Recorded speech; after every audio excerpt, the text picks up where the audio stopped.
Dark Horse Tales. Hello, my name is Scarlett. It all started a few years back when I was up late night watching some TV programs on my radio box. I was up one of those late nights again. I was alert, awake, and anxious for no reason. I knew I needed to go to sleep, but for some reason I just couldn't.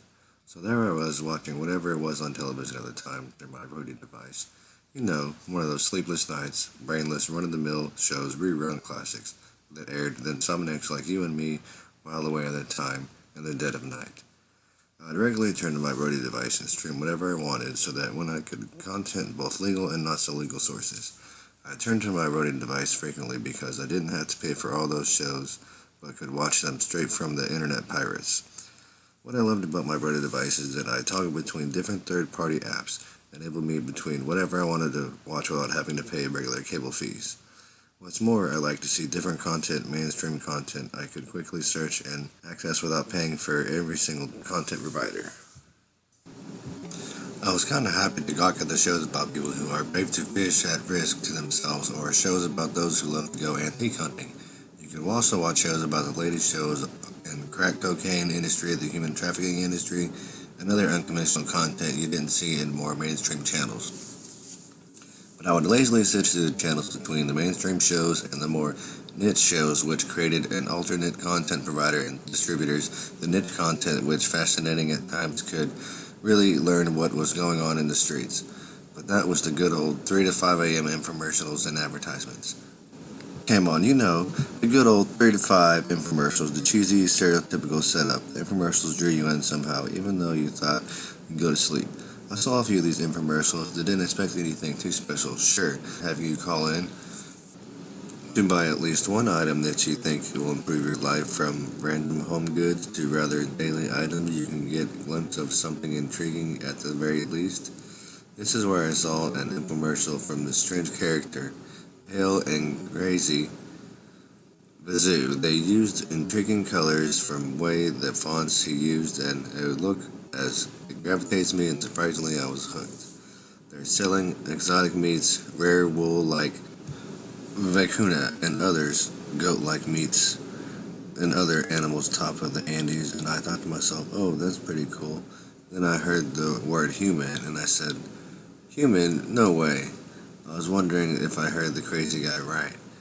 Then the funny-looking man said on screen, call now and get a free spleen. Hell, we'll even throw in an eyeball, 2 ears, and if you call in the next 5 minutes. I was like, whoa, what's going on here? Then the number flashed across the screen with letters seemingly blood dripping down from them. For some reason, I was so fixed on the numbers. Then something else happened. Someone actually called the number. I heard another voice ask the person, how much is it for a whole skeleton? The man asked. It would be approximately $300. That's Stan Jones. That's perfect. Fine. How would you like to be payment?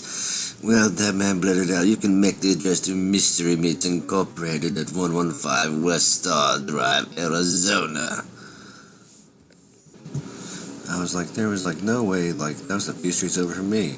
What are the odds that that's a creep business just a few blocks over? So I decided to run over there and check it out. I got over there in no time and looked at the house, and it looked like your typical Victorian-style house. But there was something off about this house. Somehow it just felt different. I find out what I thought, and I was in the back. I did a little research, and I found out about it. I learned that the first few owners were some old families from Poland and France. By now this time I was feeling a little exhausted. Still a little crazy. I still couldn't believe that there was an operation just a few streets from my house. I decided to stay up and see if I was able to catch some of the infomercial.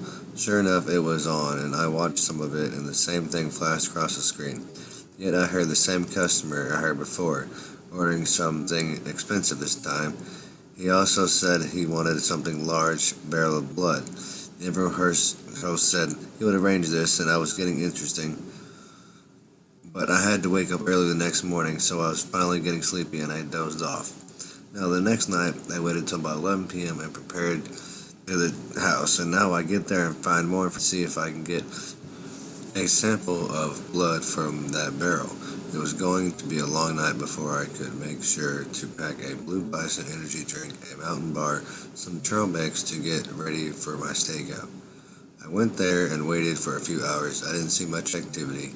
I repeated the process for a few nights and had not seen anything get delivered. But I still swear, man, that on the TV said it would be 1 to 3 days because they ordered it quick for a turnaround shipping.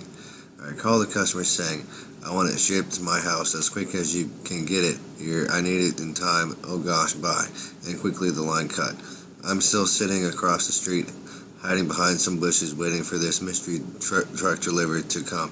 And sometime around 3:30 in the morning, this big truck pulls up to his house. It does not make even a noise when it pulls up, but then they start unloading the truck. I see the truck does not make a big sound at all. Then I see the logo.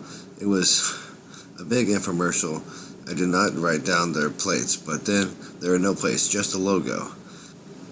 I'll see where this is going, and someone has to make a signature. Sure enough, I saw some old-looking man with a gray beard and long fingernails. Start thinking to myself, I saw a family in this house like the other day. Now there's some strange-looking old man. Well, now I've got to take a closer look at the house. I wait until about noon the next day because it seemed like there was less movement in the house, and I saw that there was a broken window down there and had a few sticks and some to prop it open.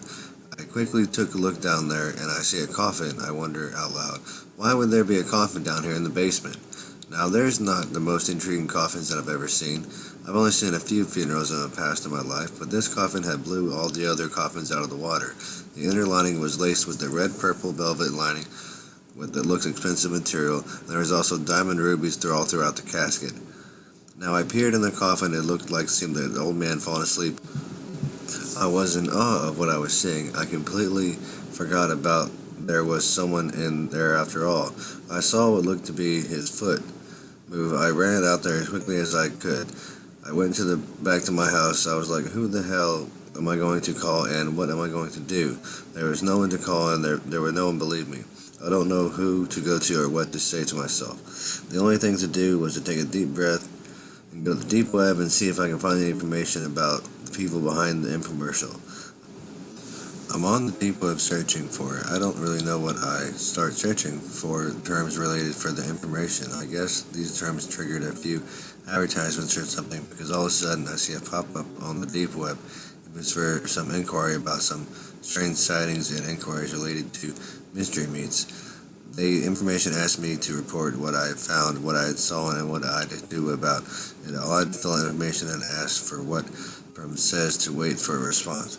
So I wait there and just drink some coffee, watching some old TV shows, and yet there it was again, the same infomercial. Again, yet same color, same time. This sounded more youthful in his voice. Yet I hear a ring ding on the computer. It's an email from me asking where I lived and what I was going to do with the person I claimed to have seen. But this time I had kind of freaked out because I wondered why they were asking me all this sensitive information, like where I lived. I didn't ask them to buy any goods or services, but for some reason they wanted to know more about me.